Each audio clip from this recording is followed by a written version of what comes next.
crapping, everybody? Made it to another episode of Kicking It with Kpop. What? It is Sunday. I'm here with Vic and Ray. What's up, guys? How you guys doing? How's it going? Life is good. Life is very, very good. Nice. I like to hear that. I see people commenting in chat, which I love to see that. Oh, we got lots of homies in chat. Let's go say hey to them real quick. We have GT Key Comics, always the #1 person in my chat. Love it when you show up. You're awesome. Keep it up.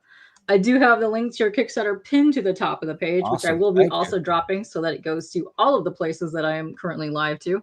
We have Jason in the chat. What is up, Jason? Also another awesome creator that does these interviews on Sundays, so he probably just ended one. We got Christina Payne in the house. What's up? Tia Dirty, just catch up. Nice. Welcome, Tia.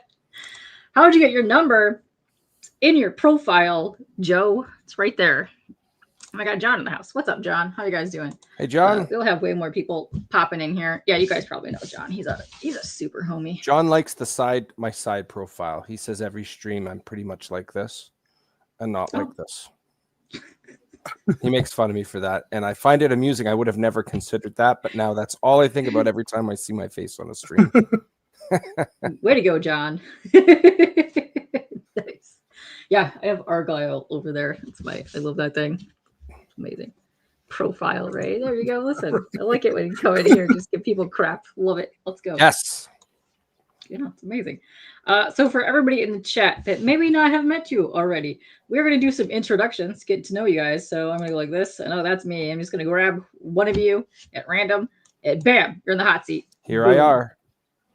There you be. So introductions. Yeah. Yes. Right. Who are you? So what do you do? As I'm already known as DM Ray, which is DM short for Dungeon Master. Ray Jameson. I have this really cool comic. It's 3 issues long, just a mini series, and issue 2 right now is on Kickstarter. I am a huge comic fan. I am a huge fan of fantasy, and I've had this opportunity to kind of combine it into one cool story. It's based off of the first homebrew D&D campaign I ever ran, with the exception of different characters that I made up by myself as the main protagonists. And we only have Kickstarter's done on April 30th. This story, and I've said this on other streams, not to be too much a broken record, but if you have friends that you don't get to see as much as you want to, and everybody experiences this as the age because of responsibilities of various different forms, that one time you get to see that one friend for a sliver of time, it's very refreshing internally. You didn't realize how badly your very inner child needed that. This comic is an homage to that caliber of camaraderie. So anybody that likes fantasy, if you just like reading a comic, it's only 3 issues. There's not like decades worth of lore you have to understand to get into this one. You can go into it with a fresh mind. I guarantee you, if any of these things are you feel or identify with, you'll definitely enjoy this book. So 1 and 2 are on Kickstarter right now. Somebody said catch up. There is a catch up tier. It's not called catch up tier, but you could find it on there. Issue 1 and 2. There's issue 1 there. Ooh, fancy. And I think that's the long and short of all the interesting stuff about myself. I'm just a big fan of stories, and it's really cool to be on the creative side of one for a change. Oh, it's awesome. I love that. It sounds amazing. So way to go. That's cool. Your trailer is also really amazing. I'm very much huge into fantasy too, and that gives you like super huge fantasy vibes when you do it. Your voice actor, whoever did that, is amazing. Cable Foster, he voiced Sarlacc, who has the Scottish accent there, and there's another voice in there for the little guy Dunnan for only a couple of lines. That's done by Michael Towson, which I'll bring him up later. But they're both pros. They both play D&D, and they're both pro voice actors. Michael Towson, he's actually voiced for William Shatner, Disney, and various other titles. This guy is the real deal. I will talk a little bit more about that later because there's some cool stuff involved in some of the tiers right now. Very nice. Yeah, because I love to go over tiers. That's amazing. What's up, No Name Looks? What's going on? And all right, let's bring it over to Vic. Let's see. And boom. Hi, Vic. Hello. All Let's right, so introduce let's. yourself. My name is Victor Medina. I am a artist, colorist, and I have been working drawing comics for 20 odd years. Never actually done anything. I'm just actually over the past 2 years, I've been trying to break into the industry, and this will be my first sequential book. Madcaps #2 will be my first work, interior work. I've done covers, but this will be my first interior work, and it's been an absolute blast to work on this book. I've really enjoyed it. It's been fun, and as somebody who knows what's coming, I think everybody's gonna love this story. Victor is one of the few that has had the privilege of reading the script to issue 3. Oh, look at you, insider information. Nice. Yeah. Lovely. No, I've been hanging in some of your art streams. Very nice chill place. And now you're doing interviews too, which I see. I love that. Yeah. It's something new. I'm not very good at talking. I'm a pretty shy person, so this is my way of breaking out of that. So that way, when I go to cons, I don't just sit there staring at people. Let me tell you, I started streaming almost 20 years ago. And why I started streaming is because I had such big anxiety. I was like, you know what, screw it. Let's go live and force myself to talk to people. That was me. I'm running around cons harassing people. Get used to it. Yeah, one of the best ways to strengthen yourself at something is just making yourself uncomfortable, which is pretty much what both of you have been doing in a nutshell. It's really, really awesome. Very true. Oh, we got Michael in chat. What's up, Michael? Yeah, no, it sounds very exciting. I like short series. I don't know. There's something very fun when you have just a short series because you can just constantly just keep reading it. You get really familiar with the characters. I've said this like a billion times. My favorite things are not full runs of comics. It's the weird side stories and the one shots.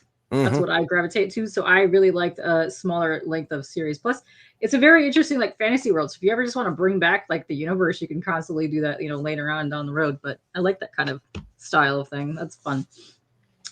Very nice. I'm gonna pull up your campaign here in a second because yay, we're feeling great today. So oh, very good question. No Name wants to know, is this gonna be an anthology series? Well, after issue 3, because this is my first time helping create a book, it's up to the readers to decide if I'm any decent of writing a story. The only thing I can control is having good talent around myself. Victor, of course, colorist Dan Kemp, variety of cover artists, a letterer, Micah Myers, who's multi-time Ringo nominated. Oh, yeah. If it has a decent amount of traction, I'm more than entertained towards the idea of doing something else with this story. I don't think I'll ever do an ongoing monthly. I don't think I'm that arrogant to be like, this is going to be the best thing since sliced bread. But yeah, why not clusters of 3 issues or 4 issues or keep it small, something like that. I'm open to that idea, but it's not my day job. So if it has a certain level of success, then I'm open to doing more. Very nice. I like this. Let's see, Cran. Stopping when you're uncomfortable keeps you from growth, but it also helps you. This is true. But sometimes you kind of just need to force yourself to do something that you're not really comfortable with, like this kind of a thing, just so that you get, used to doing it. Plus, if you're going to go out into cons and start boothing or doing something for Free Comic Book Day, this is a perfect way to do that. Because let me tell you, I've done that where I've ran and helped some friends at some cons and some booth stuff, and that's a hoot. That's fun. But you gotta get used to talking to people for sure. Like, come check out my stuff. You're just gonna be like, hey, Vanna White, come here. Yes. Oh, hey, Lorena, how are you doing? Joe wants to know, who were your influences? Oh, that's a good question for both of you. Yeah. What do you want to take this? Who wants to go first? I'll go first. Yeah, you go first. Okay, I'll go you first. All right, then boom. Okay. Oh, whoa. What did I hold on? It works. Hold on. I just screwed up my entire TV. There you go. Boom. I fixed it. Made it full screen. So main influences for this story actually played itself out the better part of 15 years back. So the first time I ever played D&D, I was the dungeon master. The whole reason I started playing D&D was because I moved across country and I left all of my friends and family. I needed excuses to hang out with my friends on webcam. So I suggested playing a tabletop RPG. I ended up being the dungeon master.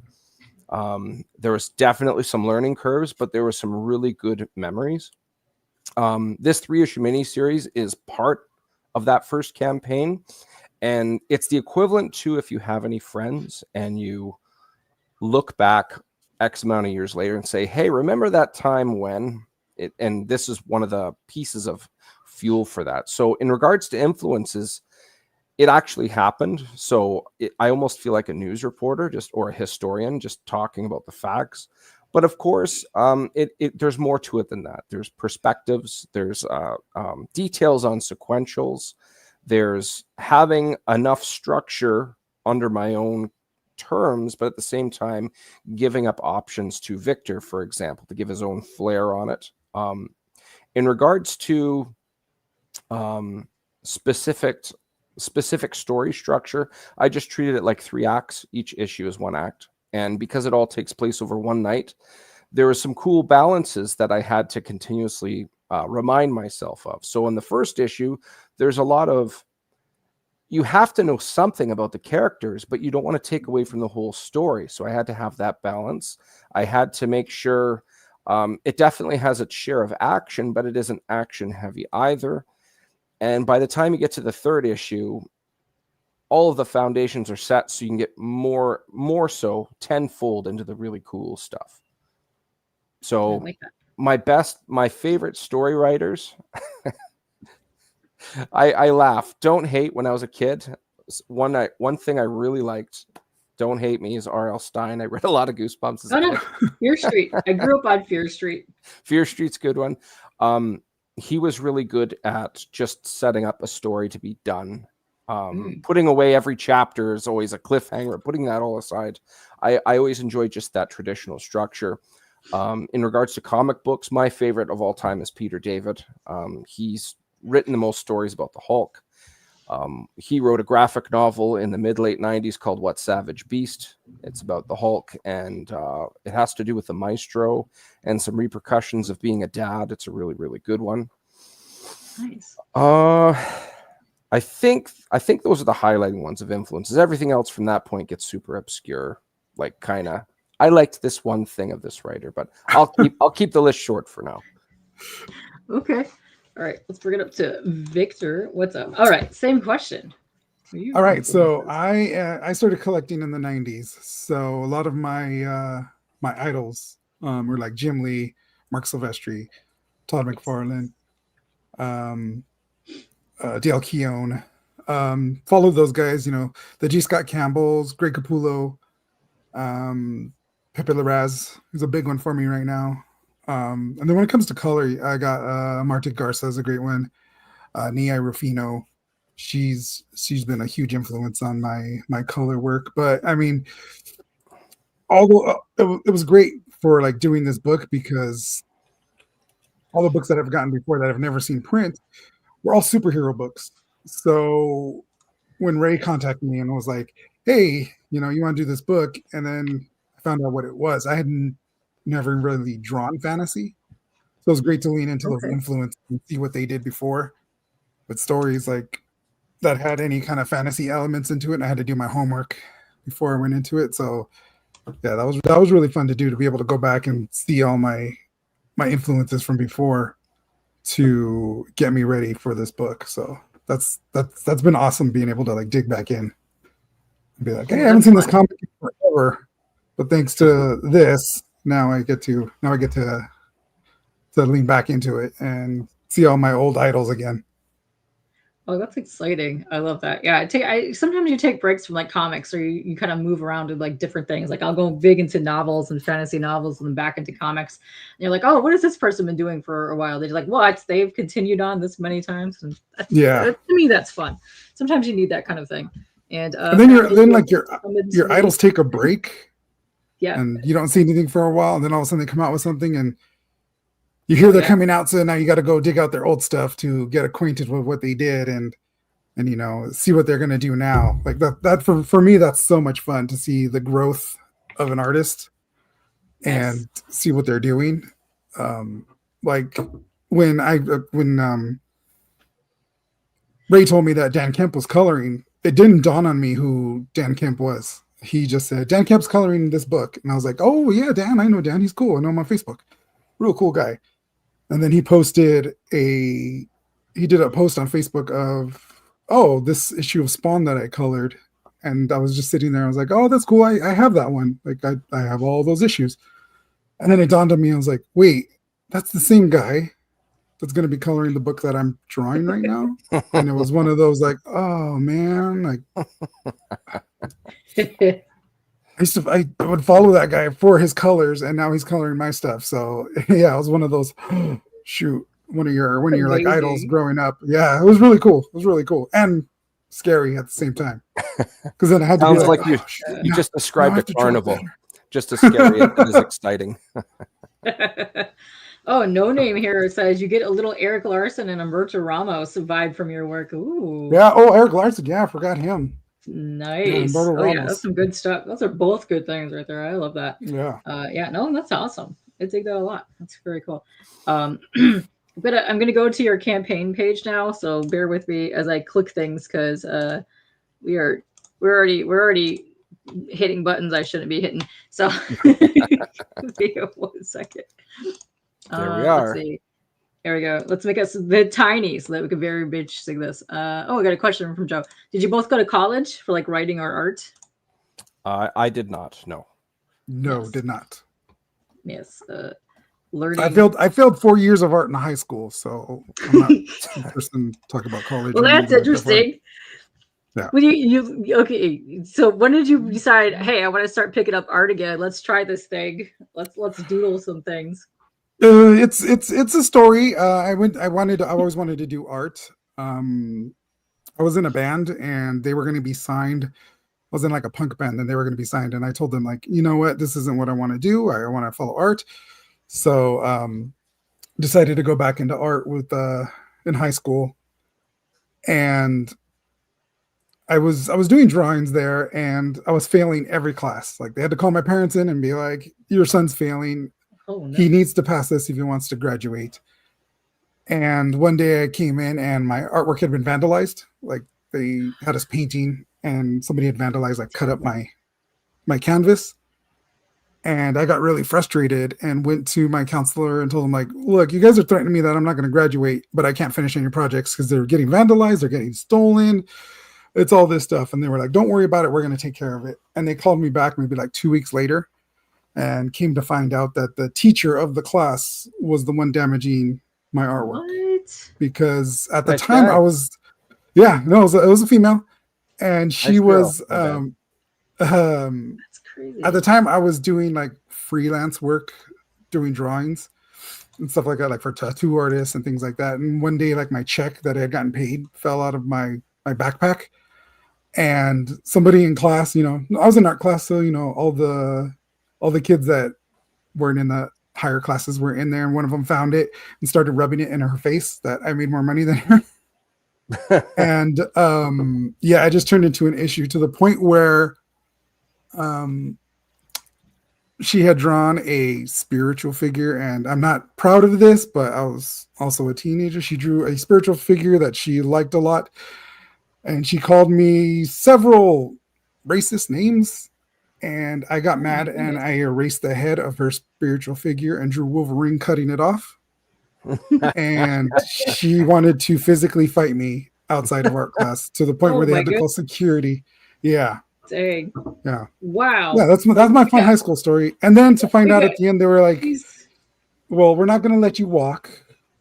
You're going to graduate, but we're not going to let you walk because of everything and what it caused, the commotion and stuff like that. And I was just like, so I graduated? And they're like, yeah. I was like, cool, I'm out of here. And I left school. Just bounce. Yeah. Just bounce at that point. Yeah. Crap. Yeah, that sounds like jealousy. Yeah, that's insane. People are like mind blown by this tale. Holy crap. I just that's like basically wanted to fight you. Like she was putting like she's gonna give you equal rights and lefts, apparently. It's the story that anytime I get together with friends and I would bring like a girlfriend or anything around my friends, they would be like, do you know about him and the teacher at school? And I'd be like, oh, here we go. Because your friends, they make it worse than it is. Like to them, Yeah, they were saying we fought. And I was like, no, we never fought. I never fought her. Oh, like that they were throwing punches. That would have been a like, South Park no. episode. That would have been amazing. But right? also, no, don't fight your teachers. But also, that's a stuff of legends right there. Yeah. Well, what the heck happened to the teacher? She get determined. She got fired. Yeah, school security came and got her. Dang. I was kicked out of the class as well because they didn't want any retaliation from anybody. Yeah. Well, hear that now, teacher? Suck it, because you're now here on Kicking It with Kpop, and you have comic book. Yeah. That's right. Yeah, teacher, how dare you? Yeah, no, that is so wrong on so many levels. Dang, teacher, don't do that. Man. That's like, listen, I'm glad you kept with the art though. That's awesome. I love stories. Yeah, and you know what? The thing that at the end, after being like, you're not going to graduate, you're not going to do this, whatever, because of all of that. At the end of the year, they used to give like a big award for people to go to college for art. And I won that. And I was like, no, I'm not even gonna. I was so turned off by it at that time. I was like, no, I don't want your award. I don't need any of that. I'll just keep doing what I'm doing. Oh, that's Wish I would have taken it though. It's a very good question. Is the teacher still drawing decapitated spiritual figures? Take note of his avatar there. It's Wolverine's claws, just to add full circle to the joke there. Oh yeah. There you go. No, last I heard the teacher was like, she was at like an old folks home teaching art there. And I was like, that's not the place for her to be. Dang. That left a permanent mark on her teaching career. That's wrong. Oh, what's up, Glad? How are you guys doing? So if you're looking here, we're looking at your campaign right here for the Madcaps. And look at this. You have already crushed your funding goal. What? Congrats. Let's go. Huzzah. Yeah, let's get you some way more backers. You're at 58. Let's get you pushing you more for this. You got 4 days to go. So if you want it back, you got it back by Thursday, May 1st at 9:17 p.m. Eastern time. It's crazy that is May 1st. That's insane to me. Yeah, but this has been a fast 2025. We're pretty much 1/3 through the year already. Yeah, it is completely flying by. Wolverine's yes, definitely. I don't know if he's a spiritual figure, but he's now my spiritual animal. Based off of that story. I like it. Yeah, it's great. We're gonna have to draw some Wolverine now. Let's go. But yeah, check this out. This is amazing. So we've got way more people in here now. So you want to please explain a little bit what the Madcaps is all about? Well, here, how about we do a little segue? Why don't you play the trailer? It's under a minute long. Okay. Let me do that. Let me see how this works, because this laptop hates me. So we'll tinker with this, because I also have. Don't hear any sound. I know. Okay, let me go over here for a second just to see if play. If not, I'm gonna have to unplug. Can you no hear sound. That? No sound. I'm sorry. No sound. All right. I know, because I got it. All right. Hang on 1 minute. Let me take these off. I can't get this thing to work. If I don't. But you can do the voiceovers if it doesn't work. You can do the voiceovers. I'm not as good as the pros that did it originally.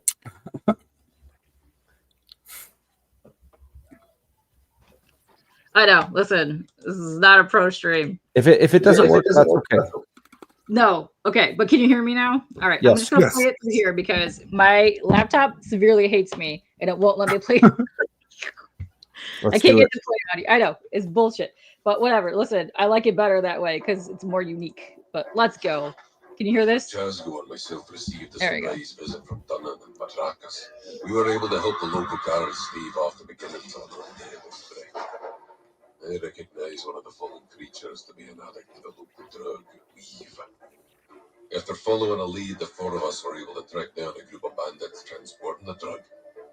Fortunately, we were able to control the situation, and Dunnan has a gift with aligning perspectives.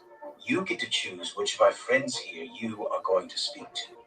If not, I'll pick for you. We had no idea that this was the beginning of a very long night.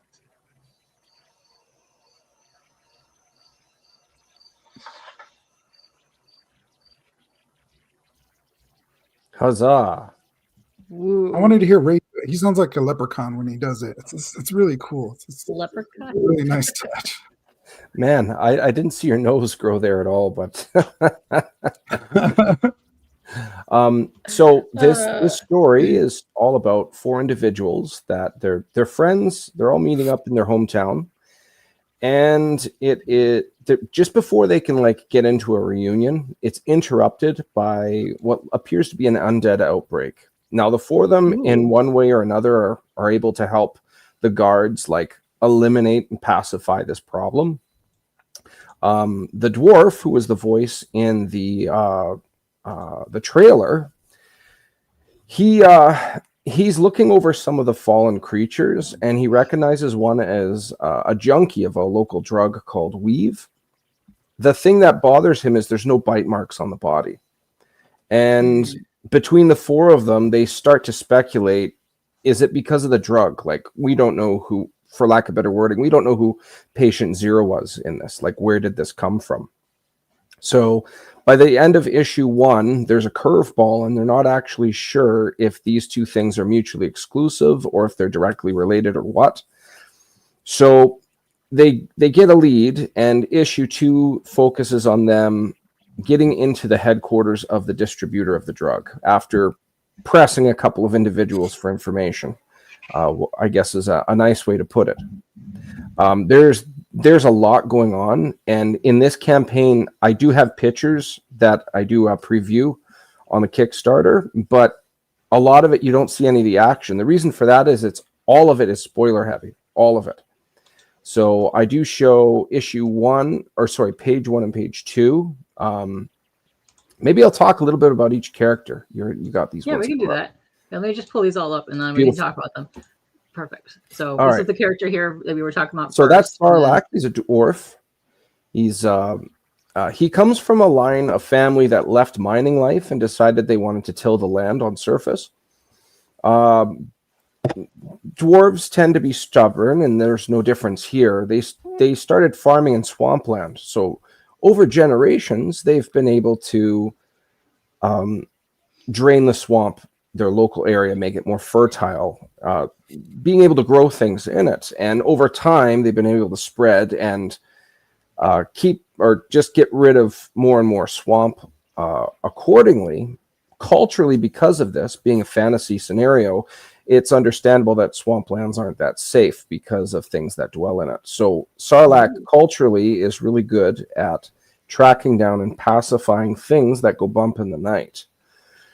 He's also very devout to something known as the divine. And over time, he eventually had this calling. He wanted to move into this the city Ivywood, return to it, and build a church, and not thump his beliefs on anybody, but just be a beacon of... he wanted to be helpful to those less fortunate than himself. So he has a cool little contrast where he is by definition, he's a very peaceful and civil individual. Somebody asked, well, isn't he a dwarf? Doesn't he get angry? Well, I guess long fuse to a large cannon, sure, but being angry isn't his go-to kind of thing. On top of all of that, outside of the city, he's able to help in various ways. Let's say people trying to sell goods via caravan coming to the city are not making it. Well, what's stopping that from happening? He would be more in his element. He's kind of like a wild holy man of the wilderness living in the city, if you will. Out of all four characters, he is the most balanced. He is the most content with himself. And despite living in a city that's predominantly human and with a little bit of orc influence, any type of social challenges he has is more likely to be water off a duck's back for him.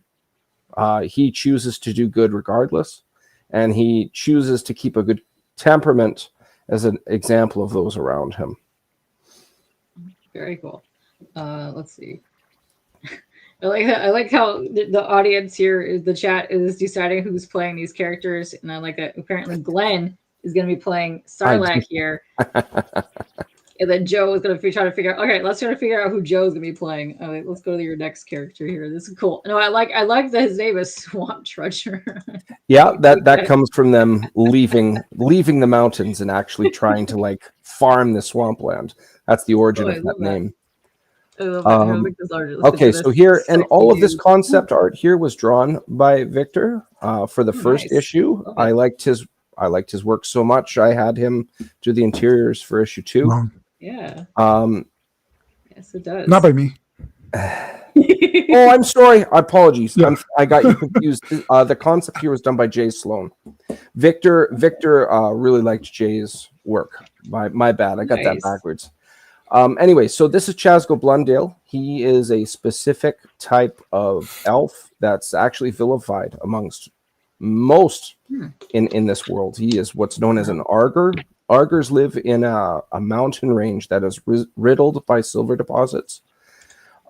This happens in real life with humans. If you ingest enough silver over time, it actually starts tattooing your skin cells blue.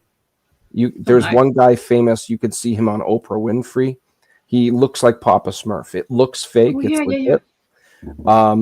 Chasgo's people have a similar dynamic because of the same element, silver, but because, of course, it's fantasy, all of that silver in his body actually makes him very resistant to magic. His people are very dysfunctional, and they're very, what I guess the best way to put it is they're xenophobic. They want nothing to do with outsiders, but Chasgo felt his people, he viewed them as dysfunctional. Obviously, anybody in that culture did not, but Chasgo really felt like, I want to go somewhere else. Like, I don't want to be part of this. And that's kind of hard, where when you look like you do, anywhere you go, you're probably going to get killed on sight. These Argers, mercenaries, mages, anybody trying to sell things, anybody that would like go by caravan, they steer clear of that mountain. Like, his people are the kind of stuff that like kids make scary bedtime stories over. So Wow. one time he was visited by something only known as a net. You can see all around his neck there's a little necklace. It looks like a rook, a chess piece. Oh, yeah. Let me make this larger. And he was confronted saying, I know you want to leave, but I know you feel stuck, and I'd like to help you get out of this. So this being known as a net gave him some magical, we'll call them gifts. One of them, the most important one for him just to leave, is he's able to change his appearance with magic. And so he lives in Ivywood as a human, and he's worked his way up as the representative of a noble. So he dances very close to danger. If his identity was ever compromised, he'd be killed on sight. But he metaphorically has his ear to the ground on a lot of things. He knows how that small city or large town, however you look at it, operates. And he does his best to do good by the people employing him. One of his end games is to eventually, much like the three other characters are the only ones that know what he actually is. But eventually his people that employ him to reveal, I do good for you, and this is who I am. And I think a lot of individuals I think every human being can like actually relate to this in one form or another, where you don't wear your entire life on your sleeve for first impressions. And especially if I like a really niche thing, let's say I liked Pokemon cards, and I'm not saying there's anything wrong with that, but if I'm 21 and I'm going out on a date, it's probably not going to be my opening statement. When people get to know you, you can open up a bit, and Chasgo is a reflection. Everybody in one form or another hold back. Everybody can like identify with that in some level. You got some chuckles. Yeah, no, because Joe has already, listen, you were describing this character. I already knew Joe was going to be this character. He is picking this character for himself. So one of the coolest things about Chasgo is, which I'll talk a little bit later, Chasgo, he chooses violence absolutely at last. And unlike Sarlacc says there's better ways than violence, where Chasgo is always reserved, always trying to protect himself socially. So, for example, in the first issue, when that undead outbreak happens, he's stuck. He says, I can't be seen casting spells and stuff. Nobody knows I can do that as this human. So he goes and gets guards to help. So he's kind of stuck in a weird position there. With that said, magically speaking, he has some really cool stuff going on, which we'll talk about more when we get into the covers. Fun. But all in all, I also liked how Jay Sloan drew Chasgo in this specific image, because he is a textbook case of you can't judge a book by its cover. When we get to the interiors that Victor drew and Dan colored, same thing. When you look at him, it feels unnatural. I mean, it's his resting scowl face, right? So you don't want to judge him based off of his expression. But with that said, when you hear bad things about these blue-skinned elves and then you see one, oh my goodness, he doesn't look right. Maybe I should steer clear of him. It's a cool contrast I like exploring. Michael goes, there goes my whole dating strategy. Pokemon cards? I don't know. I saw a meme once where this girl's being interviewed. What's a big turnoff for first impressions? The girl says, Pokemon cards, and then it shows somebody crying through his point of view. He steps in the tub, puts down some water energy cards from Pokemon, and puts down some energy cards and pretends to electrocute himself. Take your first date at Comic-Con. Hey, that's good. I like that. Michael, good call. There's a lot of cosplayers that do Pokemon at cons. So there you go. Just find you one of those cosplaying Pokemon babes. Boom, you're done. A very good question. In a way. Yeah, Chasgo is very reserved. He doesn't speak. You could Sterling. Yeah, silver in his veins. I see what you did there. Very creative. I like that. The only way he can use his magic abilities is through that chest piece, and that's why it's fastened around his neck. Another cool thing I haven't really described to anybody is when he does change his appearance, that necklace cannot change appearance. So if you're ever looking at something, if you see that necklace, you know it's him. Interesting. I like this. This is cool. Yeah, he's he's got lovely eyebrows. I love the eyebrows. Good times. Yes. Let's go. And then this character here. Ooh. This is Madcaps. Madcaps is a descendant of a creature known as the Great Stormworm, which is essentially a giant kaiju-like electric eel that lives out in the oceans. Ooh, sweet. There's not too many of them around, and he was raised by humans. He doesn't know too much about his people. Anything he can grasp or latch onto about his people, he takes very personally. For example, he wears this brass armor. It's ceremonial. He looks like a fighter, and especially when he's like over 6.5 feet tall and he clears 350 pounds in body weight, he looks very imposing, especially with that sword. But he's not a skilled fighter. You definitely don't want to be on the receiving end of getting hit by a sword from him. With that said, he probably is terrible at his footing. He probably doesn't know how to parry or deflect or anything like that. He's more of a bruiser. The most dangerous thing about him is actually his brain. He's highly intelligent, and he's an amateur mage. You get to see a little bit in issue 1. You get to see a little bit more in issue 2 here. He has potential to be really good with arcane magic. I wanted to break that trope when you have a big guy on any type of team. They're good for like being stupid and being a meat shield and maybe one huge punch at one point, but other than that, they're not really that good at anything. And I wanted to make he's actually, in regards to intellect, he's right up there. I think that's good. Let's see Victor's work come up here too. But shout out to Jay Sloan, of course, who did all this concept work. Madcaps, in a nutshell, he is like a brawny intellectual, is what he's pretty much referred to as. But his appearance, people think he's a mercenary or a soldier. He's not. And he just hasn't had the opportunity to dabble in his studies. Too much anyways. Listen. Joe's over here is picking Michael as Madcaps. Nice. We almost got the full cast now on here, which is fantastic. Ooh. Now here's the last guy. This is Dun and Eni. Dun and Eni is a half dwarf and a half gnome. He has a hard time fitting in with either culture, but he does definitely draw from both bloodlines.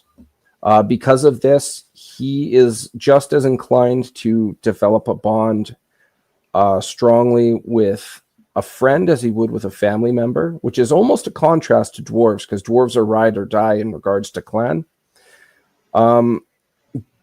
Very similar to how he has how his mother, a gnome, has arcane influence over nature.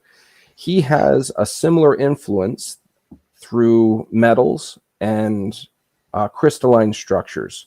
He doesn't understand how or where these abilities come from. His biggest conclusion is it is somehow, he refers to himself as a dwarven mutt. It's like a mudded version of the two bloodlines, so it just had this odd byproduct from him. One of the coolest contraptions rather, he's ever made is that telescope you can see over his shoulder. When his goggles are down, the telescope synced to his eyes. It can actually blast raw arcana out of it.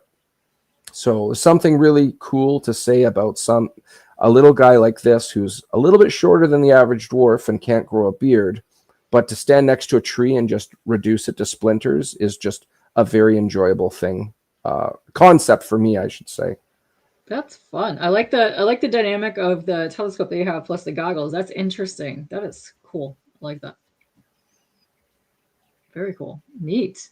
All right, Joe, who's going to be our guy here? Our sexy dude. Listen, the eyebrows are on point with all these characters. I'm a sucker for eyebrows ever since Namor.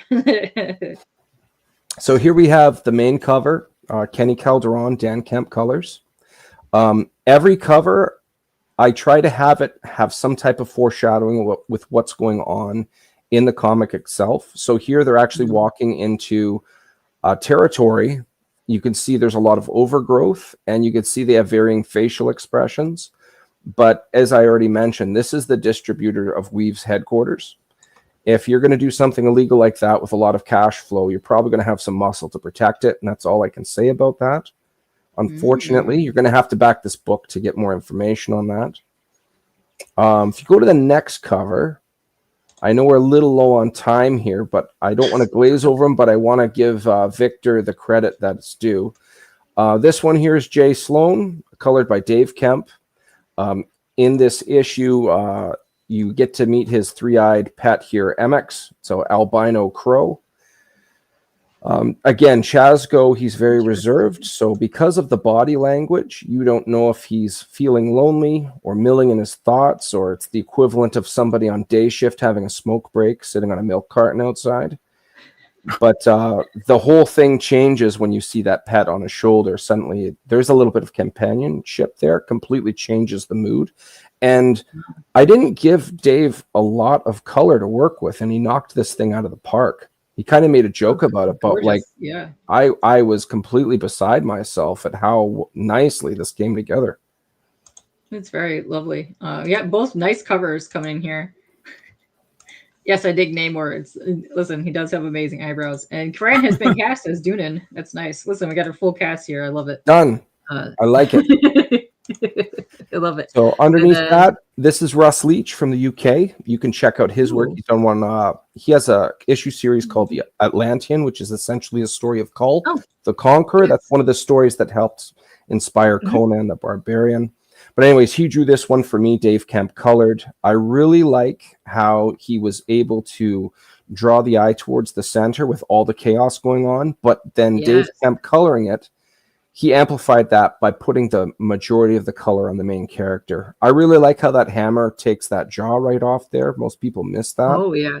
Oh, no, I don't. That was one of the first things I noticed. I also noticed, too, is the different level, the different stages of the zombies happening here. Yes. You look like you have some fresh ones and some other ones that have been around a hot minute. So, yes, that's cool. And then, of course, you can see his telescope going off there, taking an arm away. But, he's got the goggles on. Let's go. Yeah, Dunnan is almost kind of gives away kind of like the goggles. I said it's okay if they look nerdy. I wanted them to just look unorthodox. I don't know if anybody's ever watched like any of the Mad Max series, but everything's kind of mismatched a little bit. And medieval fantasy always gave me that same feeling, as long as it wasn't like a Kingdom of Knights, because they would all be uniform and stuff. But he's got smithing clothes on, but there's some type of makeshift combat application here, which I really like that about Dunnan. It's very cool. I like it. Oh yeah, here look at the guy's one arm is being lasered off. Somebody's arm is being lasered off right there. That's awesome. Underneath that, this is done by Rod Ramos Rodolfo. This is Madrakis. You can see him. I took a piece of the script from this issue and I gave it to Rod and I said, Just show Madrakis and what he's doing. Don't show anything else in the scene. And here's the end result. He's using his arcane ability to pull Earth upward. And there's no context to that. I mean, in this cover, it's looking really, really awesome. But you're going to have to read the story to understand what the heck's going on there. But Dan Kemp colored this one, just like all the other covers. Amazing amount of teamwork. And I'm really happy of how this one played out. So good. I like it. And then we have this cover down here, which is fantastic, which you can actually see behind Victor as well on the wall, I see. So this one here is a little different. So for a couple of reasons. The first one is it's more abstract art. I wanted stained glass to reflect Sarlacc and his devotion to what is known as the divine. If Sarlacc ever saw something like this, he would downplay it. He doesn't like this type of attention on himself. In issue 1, when he's seen in his street clothes, Madrakis says you look a little underdressed, and Sarlacc says, unlike you, I don't need to be the center of attention. In this scene, he finds a book that's actually critical to the story. In the story, when he finds this book, it's a pivotal moment. But also on top of that, Jenna Stark, who drew it, I said, I want this in stained glass, and Dave covers it. And the whole reason I wanted this stained glass was I wanted to play around with metal foil. So this issue here is actually metal foil. I think that's really going to amplify that stained glass appearance. I'm really looking forward to seeing how that one turns out. That's going to be really cool looking on a foil, because just the way that the stained glass was done, you get like that lights and darks in there. So that's going to really be popping, especially with these colors. Oh yeah. Yes. I'm very happy. Each cover, everybody who had any effort on it, it's all like great amount of teamwork. With that said, like you guys having fun with this. Yeah. Yes. Underneath that, we got the interiors. So shout out here to Victor Medina. Dang. Vic, did you want to talk about these at all? I've been taking a lot of I think you're all right doing the talking. Yeah. Okay. All right. Victor, he took a lot of impressions from the concept art from issue 1 from Jay Sloan. And I think he did a great job combining that with Dan Kemp's colorings. The two fellas, they really show their abilities, but more importantly, they definitely amplify each other's. They make each other shine, I guess is a better way to put it.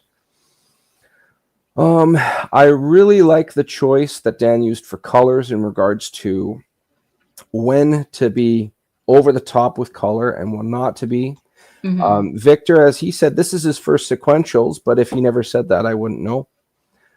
Oh, you wouldn't know, because the way that you gave each character like super personality, just sitting here in like a pose, it's fabulous. I like what I see, like just the smirk and the glare that he's got going on here. I never said anything about Dunnan sitting on that individual. That was Victor's idea. Like there's a lot of additions that Victor's had on this. Nice. Yeah, I'm really happy with how this is looking. If you go to the next page, it's page 2. Good. It just shows them starting to press the individuals.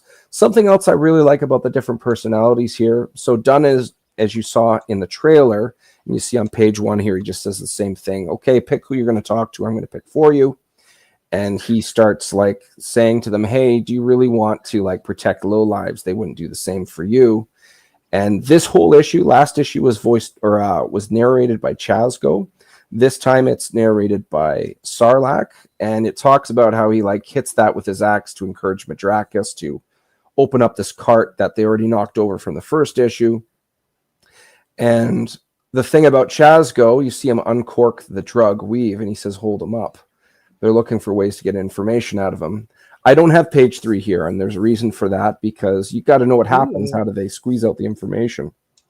Exactly. Yeah. Also, what I'm really saying is you have some really cool, interesting details in this art that's happening in here. Like you have some really cool, like the way that you shade and like get these like ink lines on here. I love it. It's really good. Oh, thank you. But also, I love the way that Kemp colored your pieces here for Chazgo, because if you look on this is some interesting artwork happening here. Just that the way that the blacks and the blues is layered on here, like it looks, it's really, really lovely. If you look really closely between the jaw and the ear, for example, I think there's like 3 or 4 different shades of blue. Like these guys know what they're doing. I'm definitely rolling with pros here between what Victor's throwing down and what Dan's throwing on top of it. This last page we have for preview is page 7. And what's going on here is Chasgo is looking through the eyes of his pet, Emix, as it surveys the compound that they're about to try and infiltrate. Oh, that's cool. That's very awesome. I So, like that, the panels for each eye. yes, and another example of Victor adding his own flair, which I've definitely been an advocate for. All of it almost looks like broken glass or wisps or byproducts of magic. Yeah. I really liked how that came together. And then, of course, this in turn inspired Dan to add certain, like everything through the eyes of the bird. He made it look like he was looking through glass. I thought that was a cool addition. I think it is a cool addition too, because it also kind of mimics his skin tone. Yeah, that's true. That's a good point. But all in all, these guys have been just a pleasure to work with. They're very agreeable, but at the same time, they're not scared to add their own stuff. I'll talk really quickly about the tiers. There's a digital tier. There's a digital catch-up tier, which is issues 1 and 2. Yeah, so for $8, you can get your original for issue 2. And how many pages is Madcaps? Without the concept art, it's 22. It's almost 30 pages with all the extras on it. Here it is here. So I like that. And then let's see. And then you want issue. Okay, so we got issue 2 there, issue 1 here. If you want to back and just start out there, you can get that. This is also awesome. So if we got a map. If you stay on the left column, scroll down, it will cover everything on the right, but it's larger. Like what? Yeah, I usually If you stick on the left, it'll just be easier to see for you there. So if you scroll down a little bit more, go ahead. So we have this is your catch up tier. So you get issues 1 and 2 there. We were talking about catch up earlier. We have sketch covers. Sketch covers is a really cool idea. I'm just on the creative side, so it's really neat to see artists that are like, I want in, I want to do a cool cover and then resell it. So I'm really happy to do that for them. I'm huge into sketch covers. I love those a lot. We've mentioned all of the covers. That's the next 5 images you're going to see here. So there's the main, there's the Chasgo cover underneath that. Very nice. So yes, looks like you got $15 per issue here. Let me just see something real quick. If I click on where to go. These ones are a little bit at a different order. Oh. Yeah, I'm just checking to see. Okay, so you're shipping anywhere in the world, which is nice. Yes. Or for the PDFs and also physical copies. Is this physical copy? Yes. So I'm just clicking on this. I just want to see what your price points are. So you got $8 US shipping, about $35 elsewhere to wherever else. Nice. Okay. Very cool. So yeah, you got physical copies, you got digital copies as well. You got catch-up tiers. I like that you're doing individual covers as well, which you can see here for issue 2. You can also get any of the other issue 1s. Yeah. We only have the main cover for issue number 1. So if you're getting a catch-up tier, it'll be the main cover. But I mean, Jimbo Socato definitely knocked that out of the park. These ones here we've already talked about, but all the prices are the same, with the exception there's a physical catch-up tier, of course. Yes. And then underneath that, you'll see the metal foil cover. It costs more, and that's the manufacturing cost is higher. That's why. $30 for a metal foil? That's actually a really decent price for a metal foil. Oh, right on. Good. Nice. Underneath that, if you like playing D&D or have always wanted to, for this tier, if you pay in, you can play a one-shot with Michael Towson. This is the fellow that voiced Dunnan in the trailer. He has, I mentioned before, he's voiced for Disney. He's voiced for William Shatner. He's voiced for like lots of different people. And if anybody knows Talking Tom, the kids show, he's actually Talking Tom. And if you've never played before, he can get you up to snuff within 15 minutes. I have played alongside him 4 times now. His adaptability, his improv skills, it is a really good time. Every dollar that you put into this tier, it goes to him. So he's a professional. He does this for a full-time gig, and I don't make any money off of this tier. So if you're liking D&D and you really want a very forgiving person that is definitely going to be able to help you out first time playing, this is a great first time experience. That's for sure. Yeah. And this is limited to 6, and you only have 4 of those left. So yeah, if you want to get in on that, please do, because that sounds like a real fun experience to have there. I see Austin popping in here. Yes. Would it only take you 5 minutes, to run the whole campaign? It'd be interesting to see what kind of Props chaos while that everybody you dies, as cause they say. happening in these campaigns. That'd be amazing. So there's different if you want more than one cover, we have different options. So for the 4 that are non-metal foil, you can get a trio of covers. Underneath that, there's the enthusiast tier, which you can get 1 cover and 1 t-shirt. Oh, nice. Later on, you'll see the art for that. I'll explain that later. Underneath that, there's all 5 covers. Underneath that, we have we're having what we call the fireside tier, which is 1 comic and 1 plush tapestry. It's just a blanket, but it looks like something worthy of hanging on your wall. I'll explain the art with that later on in the add-ons. But us Canadians up here love our blankets due to the cold. Yeah. Underneath that, somebody already backed this one. It's the ultimate collector's tier. There's everything in the kitchen sink in there. 1 t-shirt. There's one blanket, bookmark combo. There's a pinup of Sean Langley art with Dan Kemp colors. There's D&D character sheets of all 4 characters at 5th level. So if you want to act out these characters in a D&D game, you could do that. There's a map by Storm Wickham, which shows where this story takes place. I'm beside myself that somebody backed it. It's just really, really awesome. Right there. Yeah, people. That's amazing. You're getting all kinds of stuff. So this is really for D&D lovers too, because you can get the dice, and you can also pick up that other tier too. Yes, if you guys want to actually play D&D with somebody, which was very cool, because I know there's a lot of people that love fantasy and love D&D kind of thing. So yes, let's go. So with this said, everything else are add-ons that we've talked about a bit. There's obviously the digital copy of issue 1. If you scroll under that, there's a better look of the map by Storm Wickham and Dan Kemp. Open this. That's cool. I love it when people, especially in a fantasy setting, they give a map so you can really look out in your head and just really picture the land. In the bottom right quadrant where the bridge is on that map, that's Ivywood, where issue 1 takes place. Okay. The majority of all 3 issues takes place in that surrounding area, but you can see a little bit more in that map, which is really cool. Nice. That's cool. Yeah, I dig all that. I'm huge into that kind of stuff, especially in novels. I love that. So here's a pinup by Sean Langley. It's $10. It's colored by Dan Kemp. It's comic print size. For an extra $5, you'll see a couple of add-ons down. You can get this and the black and white, just the inks. Oh, physical copy of issue 1, which you've already talked about, and you can see it on my camera there. There's the black and white. Nice. And then underneath this is also in the ultimate tier. Everybody wanted this cover to be metal foil. I shouldn't say everybody. I had a lot of people request it.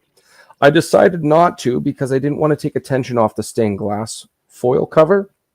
So as a happy compromise, you can get this as a pinup, just the art with the color. No title, just the virgin cover, metal foil poster. It doesn't cost as much as a metal foil comic, so you're actually getting what you want at a lower price. You're actually getting more than what you want because you can see more of the art because the title isn't even on there. Oh, I love that. Yeah, I have a bunch of metal posters all over the place. They're pretty awesome. So here we have a bookmark set. That's just concept. We have to lock in the sizes and stuff, but that's the art being chosen to use. The art on the left was a variant cover, but I'll talk more about that in a little bit because it's also one of the t-shirt options. I mentioned already the character sheets, and then underneath that is the t-shirts. The 2 bottom images you've already seen. They're variant covers. Yes. The ones up top, well, you've seen the one on the top left. That's the main cover. The one on the right was a variant cover for issue 1. That was drawn by Harv Salteras. He drew the first year of volume 2 of Ghost Rider, where Dan Kemp took over, and Johnny Blaze ended up hunting him down. And then Dan Kemp colored it. So I had somebody who colored a Hellspawn of Image with somebody who did the line work of Marvel's equivalent to a Hellspawn. It's really cool to have all this talent that's produced something that's been in my head, which is really neat. Underneath that is the blanket add-on. You can get any one of those 4 images. I I've spoken about the top one, that's Sean Langley art. You obviously know the metal foil poster, which you can get as a blanket. The one on the far right was also done by Jenna Stark. She's the one who drew the stained glass window. That's done in that was a variant cover for issue 1. You could see the surprised look on his face, and you can see what's left of a tree stump in the foreground. He's just shocked that it's the first time he used that telescope, and it's like equal parts excitement and equal parts I can't believe I'm still alive kind of thing. Yeah, he's lifted the lens up like, what? Yes, and then that middle image there of Madcaps charging forward, that's hand painted. That's done by a man named John Zalesnik. John Zalesnik has painted various art for Magic the Gathering, Warhammer 40K. One of my favorite things, accolades, I think, is really cool, is that he did the cover cartridge art for Nintendo's Shinobi. This guy's been like all over the place. Yeah. You can get that image larger than life hanging on your wall or draped on your bed if you want, for a plush with a plush texture. I think that's a really cool option. I love that. Then you have some stretch goals here, which you've already crushed some of these. So let's see, stretch goals at 500. You're gonna get a die cut corner sticker at 1,000. Black and white Chazgo pinup. We have that one. 3,000 isn't revealed yet, but if you scroll a bit down, you can see the 2 stretch goals unlocked. So the corner sticker, we're calling it a corner. The reason we're calling it a corner sticker, it's based off of the main art for issue 1, or issue 2 rather, the main cover.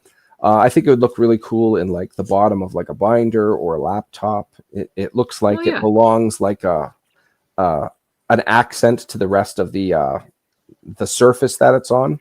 Underneath that, because there's so much debate about this art, everybody's getting a free pinup of Jay Sloan's black and white of this image. Ooh. Oh, so cool. should it be metal foil cover? Should it not? This is great. I really like it. Well, on top of that, you get this one for free now. So I've just really appreciated the love, so I'm just giving that back. Oh, very nice. Stretch goal number 3, we haven't shown yet, but if we get to stretch goal number 4, we will be debuting one of the covers for issue 3 in issue number 2. Basically, a little bit of a taste of what you're getting yourself into for the final issue. Very lovely. Then here you have the list of everybody. There's yourselves as well. Dan Kemp, our main colorist. Micah Myers, our main letterist. Shout out to Philip Russert of Philbo Productions. And he's got a bunch. Philbo Publishing, I said Productions. Philip Russert has a book out right now if you're looking for something real cool. It's called Papa. If you can imagine Clint Eastwood from Gran Torino and put that character in Nobody with Bob Odenkirk, it's essentially a story of an old man versus the mafia. And what are you willing to compromise to keep your family safe is the theme. I've read the script for all 5 issues. This is just issue 1. There's a huge cliffhanger at the end, and you definitely are going to want to read issue 2 once you get through the first issue. It's on for another 2 weeks to go, approximately, but it's doing well as well. That's amazing. Yeah, I've seen Phil around a bunch of stuff here. Yes, NES box art. That's right. Let's see. I also have Magic cards from around that time. I want to know, do you collect Magic cards? I definitely collect comics. I have a friend who loves Magic the Gathering, but that is definitely that's not my vice of choice. That's for sure. I enjoy playing it. But I usually use other people's decks. I'm a casual fan, we'll say, one of those filthy casuals, as they say. Okay. I'll show something to Joe real high minute. This is from my collection back in the day. My original collection was stolen, so this is what's left over. But I have like about 1 billion Magic cards next to me that I'm trying to go through. There, my dog ate the top of that Ice Age box there. But there you go, 1990s Ice Age box of Magic. Look at that. Cards. I know, boom. Nothing but lands in there. That's right. Nothing but lands. Yeah, that's right. Thank you guys for both joining us. I know you have to get out to go, get ready for another show as well. Before we get out of here, thank you for everybody that has joined us as well. Yes, Ice Age. Listen, Jester's Cap is a good time. I know, it's good art in that. There's a lot of guys that starting with Magic cards. Now they're in comics, which is fabulous. I love seeing that. Some good stuff. Sorry, I'm still not feeling amazing right now. But yeah, I'm gonna be going to share this around all over the place with you guys because you're Thank having you. about the next like Yeah, 4 thank days you. left. But yeah, no, I think this is quite fascinating, and I really love seeing really well developed. That's something that Kran said too. Really well developed characters in worlds, and I think you guys have. I absolutely nailed that. And Vic, I'm very much looking forward to seeing way more of your interiors. You're doing such a great job on art. Oh, thank you. Yes. Oh, I got a super chat from Papa Willie. Thanks, Pops. Thanks for coming in here. Yes. Thank you. Yes. But yeah, we're gonna get out of here. Before we do that, do you guys have any appearances or cons or anything you wanna promote, talk about? I don't at the moment. Okay. I have a show I do on Thursdays. Feel free to stop by. It's at Art of Victor Medina on YouTube. I usually have Yes. some industry pros on there. It's every other week. So one Thursday I'll have a pro on. One Thursday it'll just be me teaching how to either color or draw. Feel free to stop by. Nice. Say hi. It's a good time. I Also, do let me have- add, because Yep. I always get Yeah, go for it. asked, people say, what kind of Yeah. brush do you use or pencil, whatever. Yes. I draw digitally. So if anybody likes anything I'm doing on the show, whether it's the artwork, the colors or anything, I share everything out for free. So if you like my brush, let me know. I'll send it to you for free. If you like Nice. what I'm drawing and you want to color it yourself, I will send you a copy of it. If you like what I'm coloring, I'll send you the flats. It's all about learning, about helping guys get to the next level, so that way they can create their next great comic. And then we all love win that. because now there's awesome comics out there. That's right. Exactly. The world needs way more creative stuff happening, and I love seeing when people get in, start doing the art themselves. I've met people on Twitch that started just doodling, and now they're working in comics, and Yeah. I'm so excited to see all of that stuff. Yeah, Joe and Cran are saying sick and cool. That's right. I have both of your Instagrams linked down below, and I have your YouTube as well. If you ever get a YouTube going, thank you. let me know, and I'll link it as well in here. But yeah, I'm gonna continue to share this because I think this is super cool. I love the characters in here. I really can't wait to see what else you do with issue 3 that's coming up. So I would like to say fascinating. one more thing about issue 3 Yeah, sure. upcoming. Yeah. This story, it's not my day job, and I'm not in a rush to get issues out, and I'm not trying to overlap with other monthly issues, so I don't have filler issues or anything else. This Mhm. story was initially supposed to be 2 issues long, but it felt too condensed. So I actually had to make it 3 just because there was so much awesome going on, we'll call it. But as they say in volleyball, there's bump, set, and spike. Issue number 3 spikes, and it spikes hard. And I guarantee you that by the time you're done reading it, you'll have satisfaction over, yes, that was a complete story. And I guarantee you the art, I've picked people I felt they were a good fit for the story, and I've been getting positive reviews on how I've been telling this story. So if you check it out, there's only like 4 days to go on the Kickstarter. You can get issue 1 and 2. Keep your eyes out for issue 3. I guarantee you it's going to be a good time. Oh, for sure. I'll it add looks to really that. fun. I Let really me- like let the me- add-ons. Yeah. Yeah, let me just say, I'll add to what Ray just said. I've gotten a lot of scripts where, I feel like this person's just sending me Batman to draw. And the moment I read this one, I couldn't compare it to any other characters or any other books. So it was really refreshing to see original characters that I had to figure out what they look like in my style. And Yeah. as opposed to being like, oh, I can draw Batman or I could draw Spider-Man, so I'll just draw those. The story's really cool. All the scripts I've gotten, this is the one that I've actually been excited for and was waiting in hopes that I would come back for 3. And the story's really cool. I could have drawn stick figures and it still would have read great.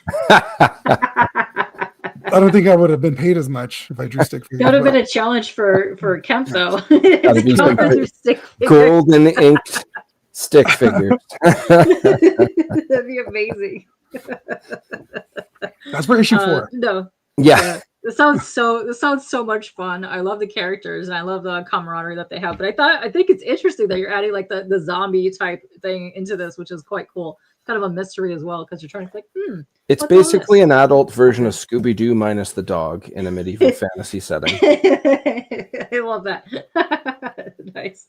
There's a mystery. That's We'll see if there's an unmasking at the end. Yeah, I just thought it was weird when they got pulled it. up in a van, and I was like, "This is out of place," but I'll go with it.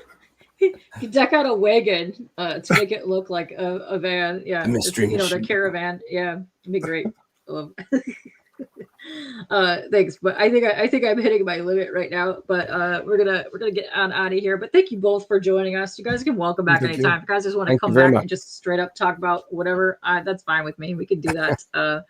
But Sicko, what's up, Sicko? All the way over there on Twitch. What's happening? Yeah, we got some people things, but yeah, yes, please, if you guys are watching, please go and share this campaign all over, because I know there's a lot of people that love D&D. They love fantasy, really amazing art. So, Ian just backed. Hi, Ian. Welcome. Thank you, Ian. Very I much really for appreciate backing. that. Thank you very much. That's really Yeah. awesome. John. That's really I cool. got Sheldon That in here. puts us Those meddling mineral knights. That's right. Wow, look at Fabulous. that. Thank you very much, awesome. Ian. That's very nice of you. Thank you, Ian. That's amazing. Thanks, guys. Thank you to the chat. Thank you for Ian for backing. From everybody else is hanging with us. But yes, thank you, guys. We're gonna go because I am just not feeling well today. Right on. Wish you luck on your other interview that you have tonight. Thank you hopefully it kindly. goes well. Yes. Get lots of backers. Let's go. We're gonna get out of here. Thank you, guys. Thanks you. Oh, here. Let's Thanks, make not putting Vic in the spotlight like that. Thanks, Kate. Oh, you're welcome. But yeah, bye, guys. Bye.